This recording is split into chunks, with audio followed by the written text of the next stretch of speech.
My mom was always a person who would make her presence known when she was in life, and I think she still does that now. And I think that my faith in God allows me to maybe take signs such as bells ringing or organ music or a country western song, and I can see my mother in it, whether or not that is really her, I can't say. But I do think that it's a message from God just to help lighten my day. Maybe about 3 weeks after she passed away, I had a dream. And in my dream, my new teacher, Mrs. Rango, was there. And I was in the hallway of the upper elementary school, and she was like, "Megan, someone's here to see you. Go into that classroom." And I went in, and my mom was standing there. And,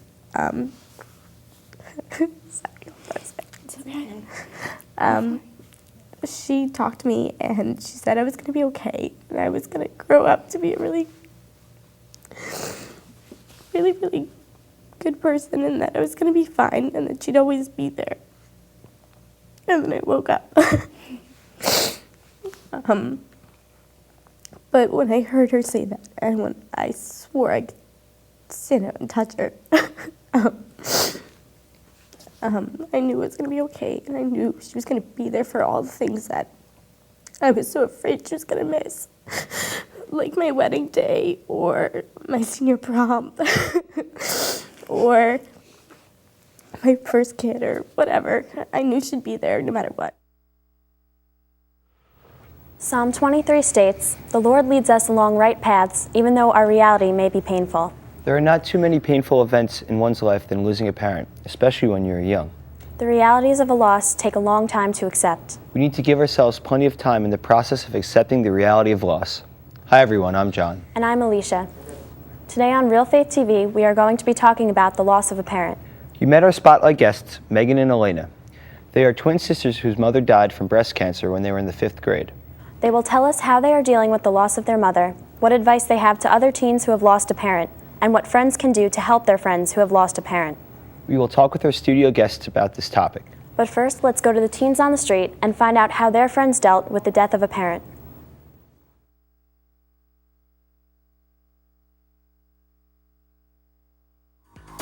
They were sad for a couple months, but they got over it, and, you know, it's hard losing a parent, but nothing you can do about it. Well, they were very upset, but they just know that their parents were going into like better places, so they were okay with it. They were real sad. They were very upset, and they cried a lot. They didn't know what to do. They saw the bright side, and they knew that they had their family, other family members and friends that were there for them and supported them. A lot of my friends, it takes them a long time. It took them a couple years, but at the same time, there's also people that didn't take much time at all, and they were okay with it. They started getting real involved with their church, and the mom became children's director, and they started getting real involved, and it kind of helped them through it, I guess, to be closer to God during this. Experiencing this can be like riding an emotional roller coaster, and people experience emotions differently. Some feelings, in addition to sadness and anger, can include impatience, remorse, guilt, and irritability. Megan and Elena were only in the 5th grade when their mother died after a 2-year battle with breast cancer. Their friends and family played a major role in helping them deal with their mother's death. Let's go back to their interview as they tell us how their mother died and how they found out. Their dad, who was divorced from their mom and remarried, drove to Ohio where they were visiting relatives to be in their cousin's wedding, to give them the sad news.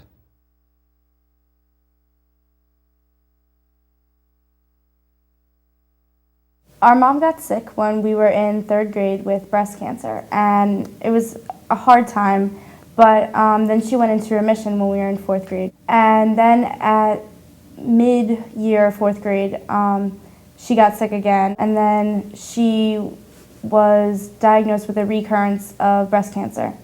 So then she had surgery once again, and she went through chemo and radiology again. So then our mom was healthy until probably March, and then she had difficulty breathing going up and down the stairs, and this time they found cancer in both her lungs and her brain. So she remained in the hospital up until her death, which was in August. Actually, Megan and I left the day of her death. We said goodbye to her the day before because we had to go to be in our cousin's wedding, which was out in Ohio. So we were leaving for a week. So we got the unique opportunity of actually having a goodbye for our mom. The reason why we went out to Ohio, because it sounds a little strange that we would be, was that my cousin had been one of her, when she was younger, it was kind of like my mom was her older sister, kind of, and they would take her around and they'd love her and stuff. And when we were asked to be in her wedding, it was one of my mother's main goals to get us out there, and she wanted to go really badly. She told us about a week before that she wasn't going to be able to go, but that we had to go and be in Melissa's wedding because it means so much to her. So we flew out that day, and I know both of us cried the entire way. We were at my aunt's house, and we were swimming around and all this kind of stuff, and we called our dad. And he asked me if I'd called my mom yet. And I said no, and he's like, well, put your grandmother on the phone. So I went downstairs and I got my grandma, and I think that's when he told her. I never really found out exactly. And my dad drove out that day. He pulled an all-nighter to drive out and pick us up from Ohio and tell us that our mom had passed. My grandmother lives right by Lake Erie, and there was a beach that my mom used to go to all the time when she was little. And the beach was my mother's favorite place to be. She loved the ocean. And my dad brought us there, and he told us that she had passed away. And it's kind of surreal. Grief can turn our world upside down. But faith can stop our world from spinning. One of the Beatitudes in the Gospel of Matthew is, "Blessed are those who mourn, for they will be comforted." Sometimes reflecting on Scripture can help us in our journey of grief. Alicia, let's introduce our studio guests and see what they have to say about this topic. Today we have Nicole, Vanessa, Christina, Matt, and Catherine. So Matt, your dad died when you were 10. Can you tell us a little bit about, the circumstances and how it happened? Right, it was 1995. My dad was 42 years old, and he died of skin cancer and melanoma. It was very hard to deal with. My brother was 14 years old. One of the things that helped me get through the hard times was my teacher. My dad was about a 9-month period that he had to go through chemotherapy and everything. My teacher stayed after school with me. I was not doing well in school because my mind was just on my father. I was wondering how he was doing. I wasn't really thinking where I should have, well, not what I should have been thinking, but my mind was concentrating on how my father's doing in the hospital. And she would stay after school with me and help me out and write letters to him, because at the time, the chemo and all the medicine that he was taking, it changed him. It wasn't his fault. So it was interesting what Megan said. She had the dream. And in a way, I think that hopefully that happens for everyone, because it happened to me. I was able to say goodbye to my father. I was able to speak with him. He actually joked around about the Yankees with me. It was very comforting. I was so grateful to have that dream and talking to him one last time. He's still with me today. I still feel it. Any problems I have, I turn to him. He's very close to me.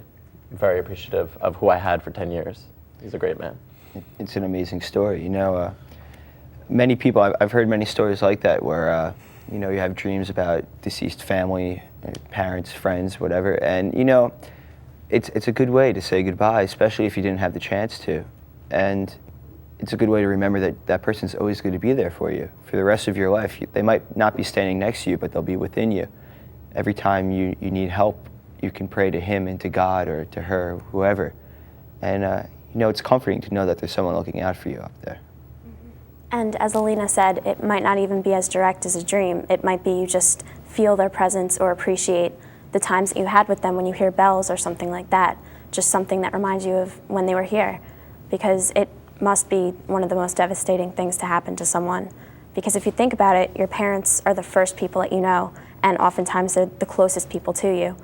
And I think that it takes extreme strength for families and friends to get together and kind of overcome and get through the times that they're having when something that tragic happens to them. You have to remember that God has a plan for everyone. We might not understand it now, but one day we will. The death of a parent can be devastating, even in the best of situations. In our next segment, Megan and Elena talk about how their family, friends, and faith helped them in the beginning stages of their grief.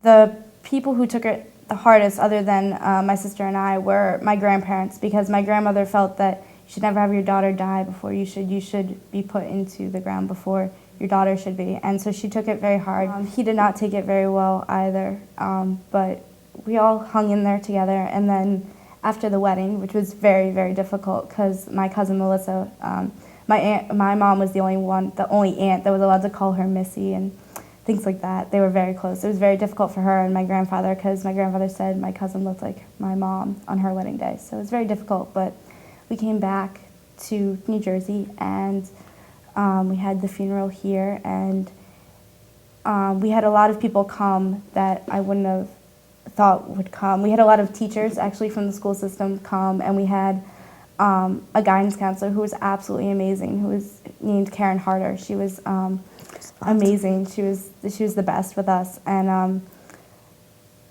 all of our friends came. Well, like Elena said before, Karen Harder was absolutely amazing. She actually is a survivor of breast cancer herself, and when we first found out in about 5th grade that my mom had relapsed, she stopped me in the middle of the hallway and sat me down, and I ended up crying in the middle of the hallway and I missed like 3 class periods just talking to her about it. And she was truly a gift from God. I mean, I don't know how I would have been able to get through it without her. She was absolutely amazing. Besides that, it was a lot of my dad and my stepmom. Both were very supportive. My dad lost his mother to cancer at the age of 16, so he knew how hard it can be and how awful it is. So he was very, very supportive of us and just loved us a lot. And church was honestly one of the biggest things in my life at that point, because for some reason, instead of turning away from God, for me it was I had to have God, because there had to be a heaven, because that's where my mom had to be. Okay. So, yeah. Church was definitely a place for me to go, but my initial reaction was to be angry with God. I was very upset. I thought that he took my mom away from me, and actually Karen Harder was the first person that told me it was okay to be upset with God, because God understands that sometimes things, you feel things are unfair and you won't understand why certain things occur. And I was very upset with God originally until I decided that I could either be angry or I could accept the fact that my mom was gone and live life the way that she would have wanted me to. And I decided that the latter was the better of the cases. And I actually ended up meeting some of my best friends at my church due to the fact that they were there for me throughout everything. And I came to have the best relationships with God and with other people due to the fact that I let God back into my life.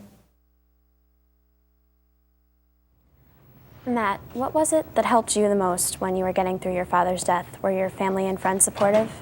My family was very supportive. They were very sorry that how young both my brother and I were in losing our parent. They knew how great of a father he was. But ultimately, I believe it was my friends that helped me. My friends were there for me through everything. They kept me happy, they kept me living life, not sulking in my room. It's not the way to turn when you lose a parent. You want to keep busy, and that's how my father would want it. He doesn't want me to sulk in the room. He wants me to be out there enjoying life and having a good time.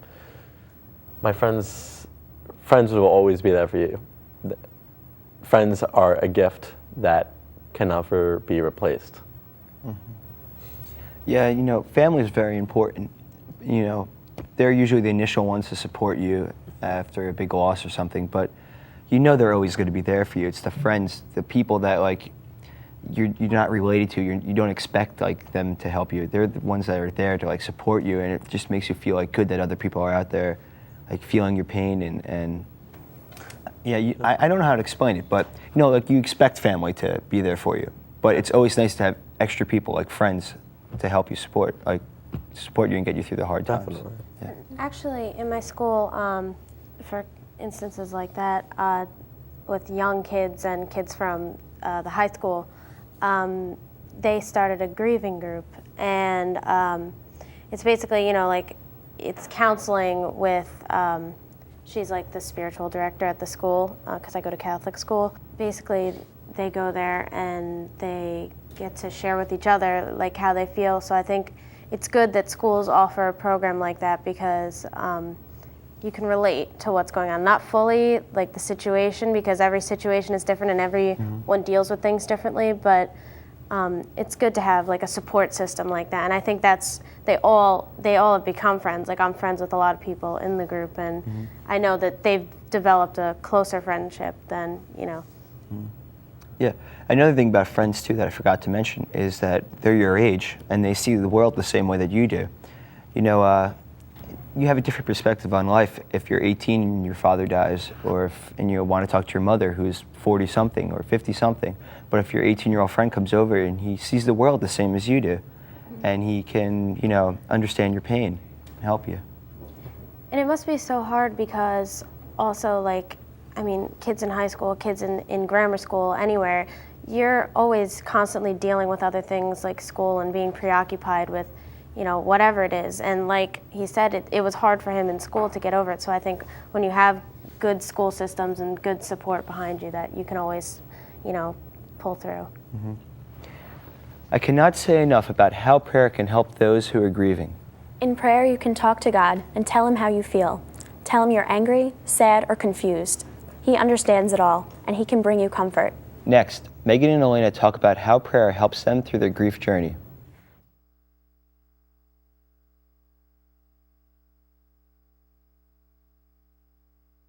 I used to pray at night when, this is like closer to the time after she died. I'd always I'd talk to God and then I'd talk to her.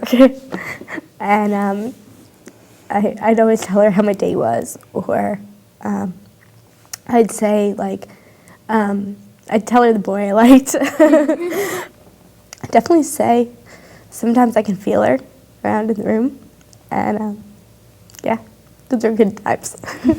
Prayer has been a very important part of my life, just because it gives me strength and it allows me to have communication with God and to keep an open relationship with my mother in my life. The day that we went out to Ohio, my mom had bought us both journals to write in for the summer, and she wanted us to write everything about the trip down that we could remember. So I started writing that, I guess, the night that we got there. So it was the day she passed away, but I didn't know that. And so in it, I'm all excited, and I'm like, I'm in Ohio. I can't wait for Melissa's wedding, all this kind of stuff. Then I found it once I got home, like once I was unpacking my bag, and I read what I wrote, and I just immediately burst into tears. So what I decided to do was I made it like a journal where when I'm really missing my mom or I'm really upset, I write in it, and I write to her about like what's going on and all this kind of stuff. The hardest thing you're gonna have to do is tell your other friends, and that's the most difficult moment you're going to go through because you're going to feel different than them, and you're going to maybe feel a little embarrassed by the fact that something traumatic has just happened to you, but you really need to tell your friends because your friends are going to be your support base. They're going to be the ones that are there for you every day. And if there are friends who don't know what to say, or they're going to tell you, I don't know what to say, I don't know what to do, I don't know how to act around you, and they're going to, some people will pull away because they don't know what to say or how to act, but the most important things that you can tell your friends is, I just need you to be there, you don't even have to say anything. My best advice is take it one day at a time. Over time, it does tend to get easier. You don't, it doesn't necessarily make you cry every time, but sometimes it does, and you have to let it. It hurts a lot the first year or two because you go through things and it's things that she would have been there for, or things that, like birthdays or Mother's Day or just little things like that. But after a while, they come and you start remembering the good memories and you start thinking about all the fun you had. What advice do you guys have for teens that may have lost a parent? From my point of view, being the teen that did lose the parent, if you're a friend with someone who lost a parent, tell them that you're there for them. Tell them that you can come to me, you can talk to me, because they do need to talk. I know I need to let it out. I can't bottle it up inside, and I wouldn't recommend that for anybody to bottle it up inside. You have to get it out. You have to cry. There was this story one time that actually helped my faith, because I lost faith when I lost my father. I was very angry at God. On the day of the funeral, on the casket, there were ladybugs all over the casket.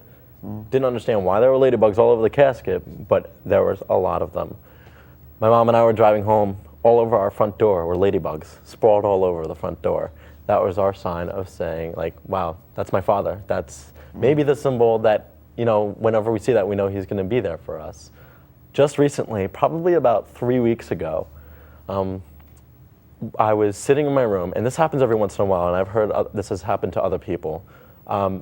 I get the scent of my father. Not like it's a bad scent, not really, it's just a scent. You're like, I don't know if your parents have certain scents, maybe their cologne that they wear, I don't know what it is. I think maybe it was his, I don't know, his breath or something. I don't really know, but I was sitting there and I smelled him. I'm like, hey Dad, and that's what I do. I just go, hey Dad, what's up, how's it going? I talk to him, cause I feel comfortable, like he's there with me. So then I go into my mom's room, and my mom, guess what? I just smell my dad. She's like, no way. I'm like, what? She picks up her sweatshirt, and there's a ladybug at the exact same time that I went in to say, hey, I just smelled my dad. So it's like he is there. Like that helps me build my faith. It makes me believe he's watching over us. Just little signs like that. It makes me feel so comfortable. I know he's with me every day, and I'm very appreciative that like I have my faith. I do believe he is there. And what you have to remember is, you know, your parent is in in the biggest state of bliss they can ever be, and they're watching you, and they're, you know, like they're always with you, and they're just waiting for that time where you two can be united in heaven after you live a full life, and you know, you just be in the biggest party ever, you know. Heaven, amazing, you know. And it's so reassuring when people go to people that have lost a parent and tell them things like that. Tell them, you know, your parent is happy, your parent is with you, and things like that. Because I know for me, when my best friend lost her father, she was so strong, and she just, you know, she went about her business, she still got great grades, and, you know, she didn't really acknowledge it. But then when I went to her to talk about it, I found that it really helped her, and it really, you know, it really opened her up and allowed her to talk to someone other than her family who was consumed by it at the time. And I just told her, you're my hero for getting through this. And, you know, I think just being there for her, she later told me, was the world to her. The biggest advice, again, I could give is that you may assume that they know that they can come to you, but you need to tell them that it's okay for them to talk to you. Yeah. It helps so much. I think sometimes it's also like uncomfortable for people, like even if you're really close with the person, to like say something because it's such a sensitive topic. And I think a lot of times if you just let them know, like Elena had said, that you are there, and even if you don't say anything, it's fine.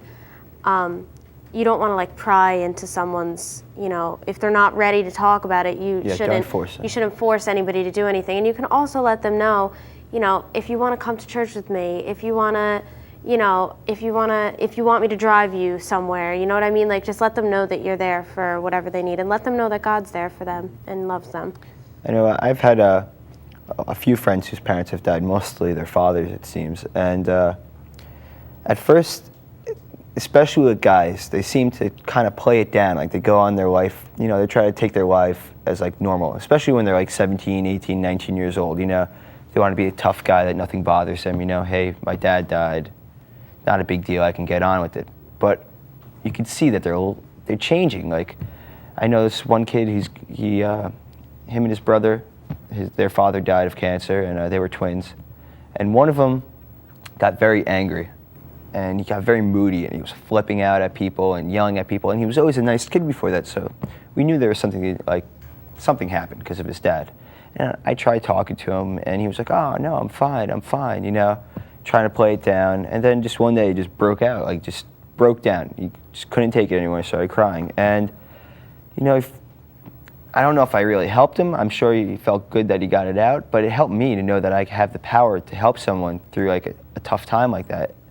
And, you know, he's getting better now. He's expressing his feelings. Right. I've had the same experience with my brother. My brother was 14 years old when he lost my father, so it was a different experience because I was the younger son, and he was the older guy. He was the older son, and you know, he felt like he had to take over the fatherly role because he was the oldest male in the house. And you know, he was just like, you know, tough, exactly what you were saying, like, oh, I can get on with it. He was hurt, but he was like, 2 years later, like, we went on a bike ride just randomly. He's like, Matt, let's go for a ride. I'm like, okay. And he just broke out. He's like, I'm really missing Dad. Like, as much as they, think that, you may seem that they're okay, and maybe you don't even need to, like, talk to them about it, they're hurting inside. There's no way of denying that. Yeah, nobody can lose a parent and be completely fine with it. It's the most devastating thing ever. Besides probably losing a spouse that I could think of, is losing your parent, the one person that, or one or two people whoever, the people that were watching you your whole life, and you have to be upset about it. So if you know someone who's lost a spouse, a parent, I'm sorry, just talk to them. They have to be like having some kind of pain. Yeah, you be there for the hugs and the smiles, and it'll be all right. Yeah, it'll be all right. Here is some other advice from Doug Manning's book, Comforting Those Who Grieve. Attend your friend's parents' viewing. Participate in the liturgy. Accompany them to the gravesite and be present at family gatherings. Do not pressure those who are grieving to move through it quickly. There are stages to the grief process, and they need to be lived through. A great deal of hurt arises by friends who avoid a grief-stricken teen because they do not know what to say. And our presence and a hug go farther than all of the explaining in the world. If you would like more information on how to deal with the loss of a parent or how to support someone through the grief process, log on to our website. We will post links to other websites with information on this topic. The address is realfaithtv.com. Or you can contact us by phone at 609-406-7402. And remember, as Christians, we believe that death is a bridge between this life and the next. And that death is a beginning in Christ Himself. We can remember in a special way those parents who have died every time we participate in Mass, where we are united in the communion of saints, whose memory we will always honor. And our loved one can still be with us in thoughts, feelings, and experiences. When we love that person forever. Thanks for watching. We'll see you next time on Real Faith TV. God bless.